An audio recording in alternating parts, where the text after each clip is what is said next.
You know what? I am so glad I'm reviewing these points. Not only that, but a man I met on the internet he was an ex-Muslim, became a Christian, and he wrote 500 some odd pages worth of historical stuff that's even more detailed than this. This is sufficient for me. But if you want his book, it's available online on my website. Just look it up, and under the Qur'an, let me see if I can find it.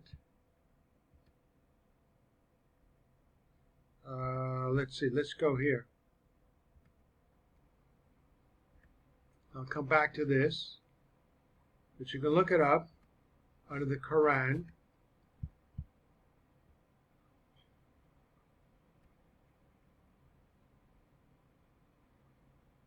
Islam, number 5.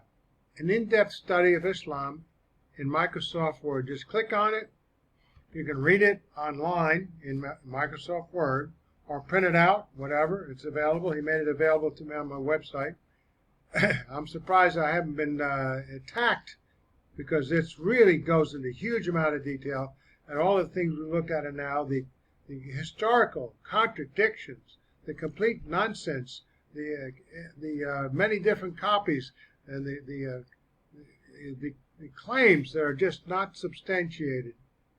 He goes into there because he's personally lived it as a Muslim, and then investigated it as an author, and then rejected it on the basis of facts.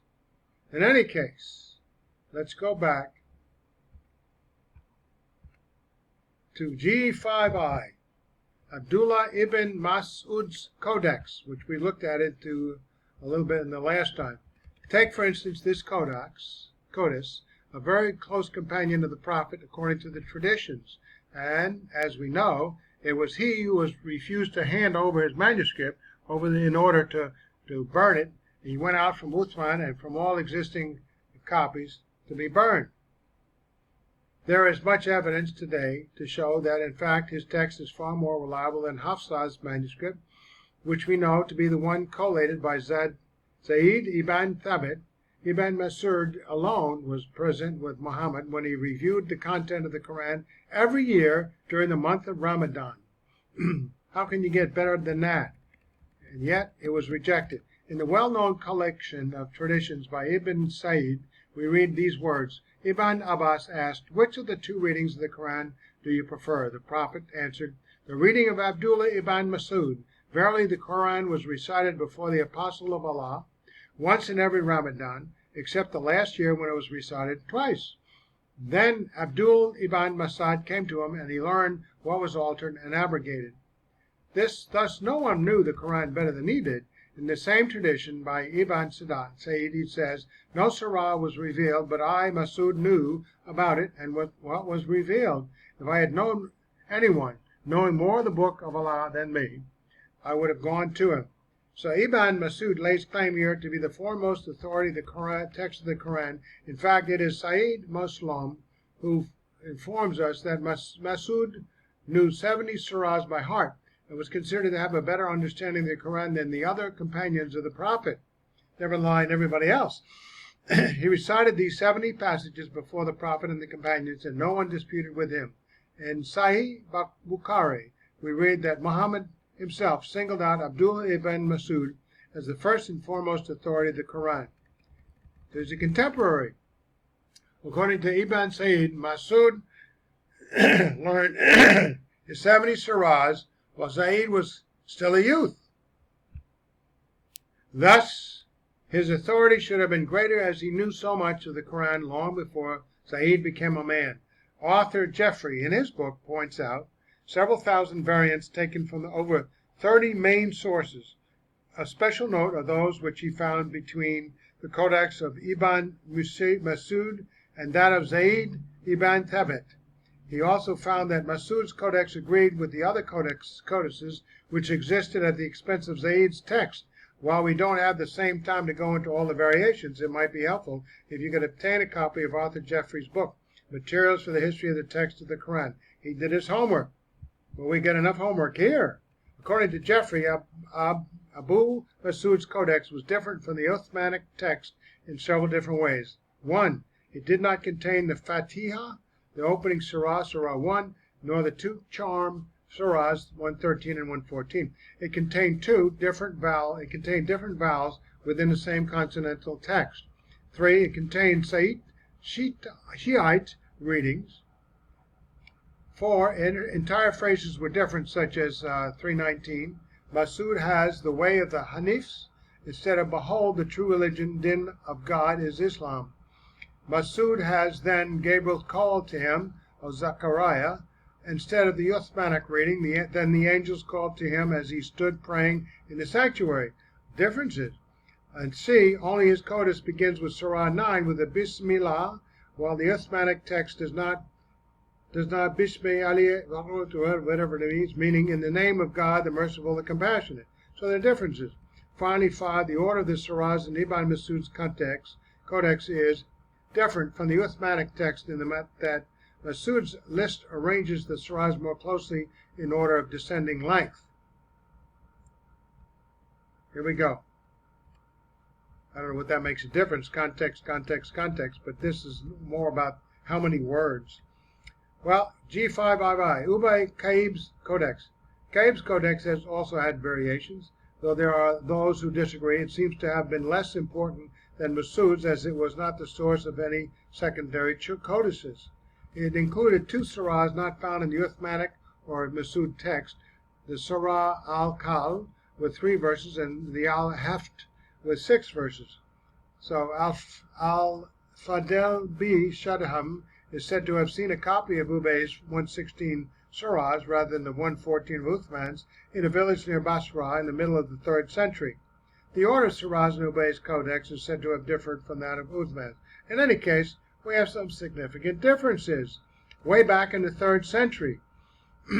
G6, conclusions. Wow, I'm getting tired of all this detail.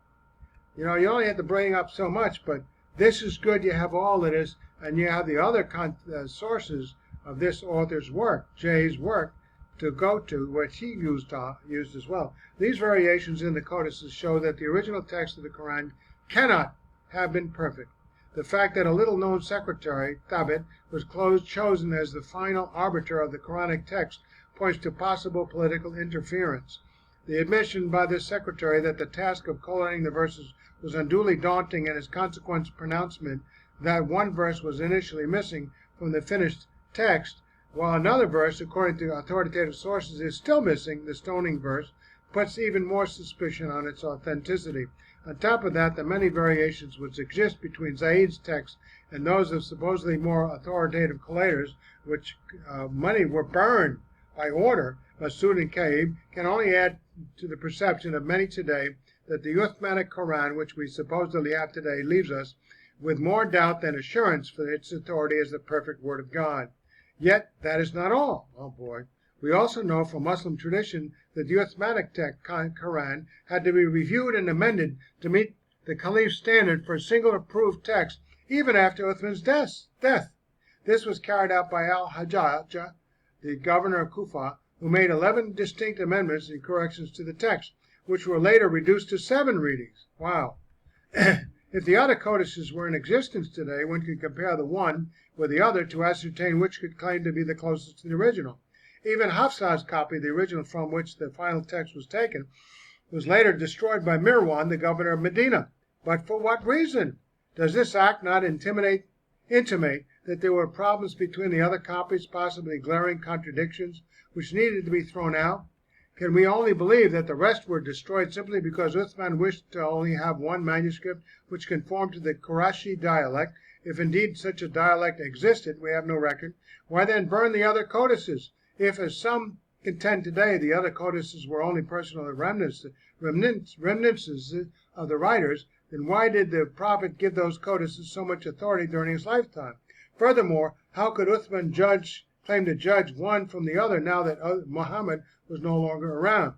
There are certain scholars today who believe that Zaid ibn Thabit and his co-workers could have reworked the Arabic so as to make the text literally sophisticated and thus seemingly superior to other Arabic works of its time, and thus to create the claim that this was indeed the illiterate Muhammad's one miracle, because he was illiterate. There are others, such as John Wansbrough from SOAS, who go even further, contending that all of the accounts about companion codices and individual variants were fabricated by later Muslim jurists and philologers. He asserts that the collection stories and the accounts of the companion codices arose in order to give an ancient authority to a text that was not even compiled until the 9th century or later. He feels that the text of the Quran was so fluid that the multiple accounts, i.e. the punishment stories and so on, represent variant traditions of different metropolitan centers such as Kufa, Basra, Medina, and so on. And that as late as the 9th century, a consonantal textus receptus nivature still had not been achieved.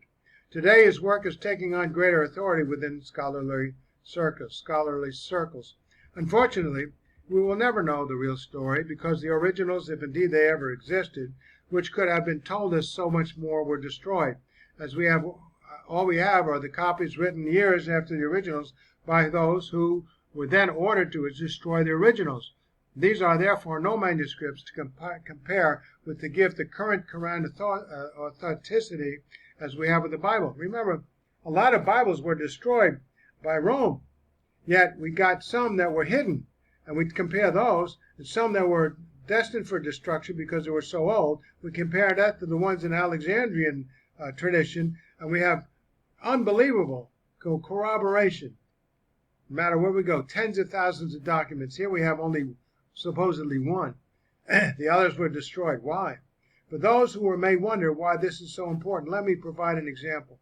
If, after I had read this paper out loud, everyone was then to write down all I had said from memory when they returned home, there would certainly be a number of variations. But we could find out these variations by putting them all together and comparing the many copies, one against the other, as the same errors would not be written at the same place by everyone.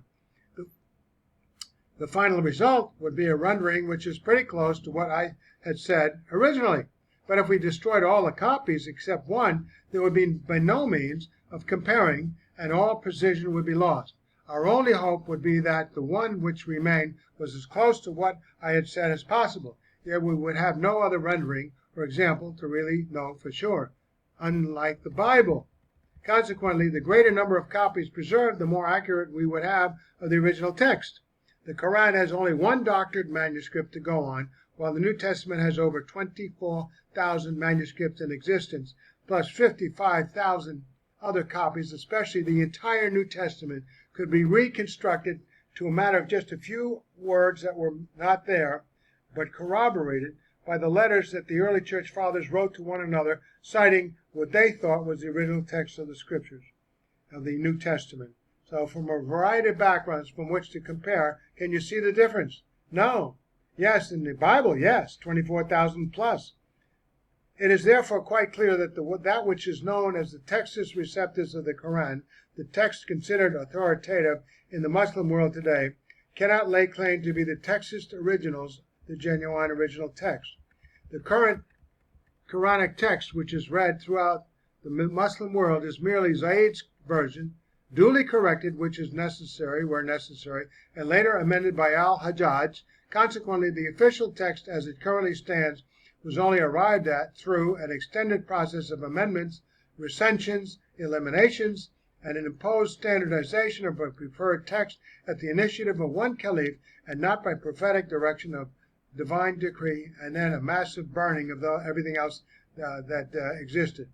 In conclusion, one can safely say that there is relative authenticity of the text in the sense that it adequately retains the gist and content of what was originally there. There is, however, no evidence to support the cherished Muslim hypothesis that the Quran has been preserved absolutely intact to the last dot and letter, as so many Muslims claim. So, you can further reading, you can see Jamil al-Quran by Gilchrist. Yet, even if we were to let the issue rest, concerning whether or not the Quran which we have now is the same as that which Muhammad related to his followers, we would still need to ask whether its authority might not be impinged upon due to the numerous errors and contradictions which can be found within its page even today. It is to that question that we now proceed. So, we will now go to Quran 9d.